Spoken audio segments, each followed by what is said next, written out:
Est-ce qu'il faut continuer les politiques d'austérité qui ont été mises en place ou est-ce qu'on pratique des politiques plus keynésiennes avec de la relance? La première question pour le 25 mai, c'est de dire, au fond, on veut plus d'Europe ou moins d'Europe, hein? On veut plus d'union ou moins d'union. Moi, je dis que vitalement, on a besoin de plus d'union, qu'est-ce qu'on fait de plus d'Europe, de mieux d'Europe. Après, il y a la question de l'Europe pour faire quoi? Avec quel contenu politique? À la vérité, ceux qui opposent croissance et gestion sérieuse, ça n'a aucun sens, parce qu'on a besoin de faire les deux.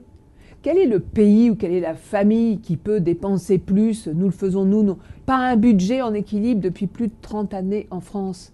Ça n'est pas raisonnable.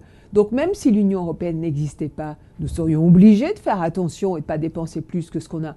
Et en même temps, l'Europe, elle est utile comme instrument de création de croissance. Il y a des choses qu'on peut faire au plan européen, des grands plans d'infrastructure, par exemple le canal Seine-Nord, je dis ça parce que je suis candidate en Île-de-France, et c'est quelque chose qui serait extrêmement intéressant du point de vue de la croissance.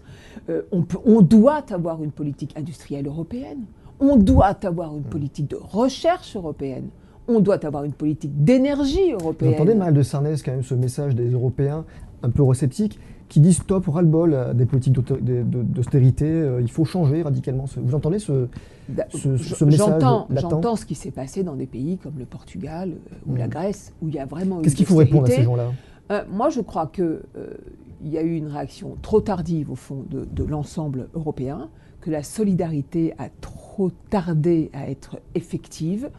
Je n'ai pas aimé, mais je l'ai dit à l'époque, au fond, les décisions des chefs d'État et de gouvernement. Parce que rappelons une chose en passant, il n'y a pas une décision européenne qui ne soit pas prise par les chefs d'État et de gouvernement.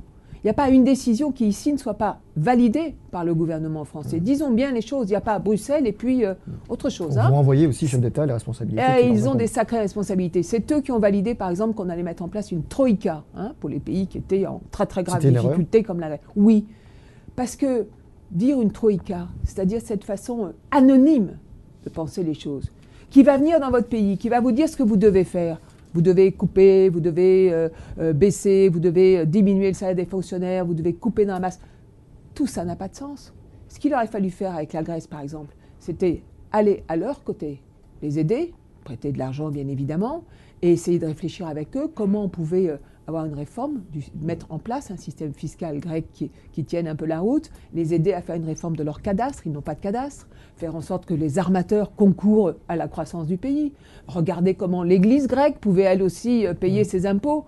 Bref, toutes sortes au fond de structuration de leur économie sur lesquelles nous aurions pu aider d'une autre façon. Par contre, en France, c'est pas ça. En France, on demande à gérer sérieusement. Mais ça fait des décennies qu'on dit qu'on vit au-delà de notre niveau de vie et que ça n'est pas raisonnable.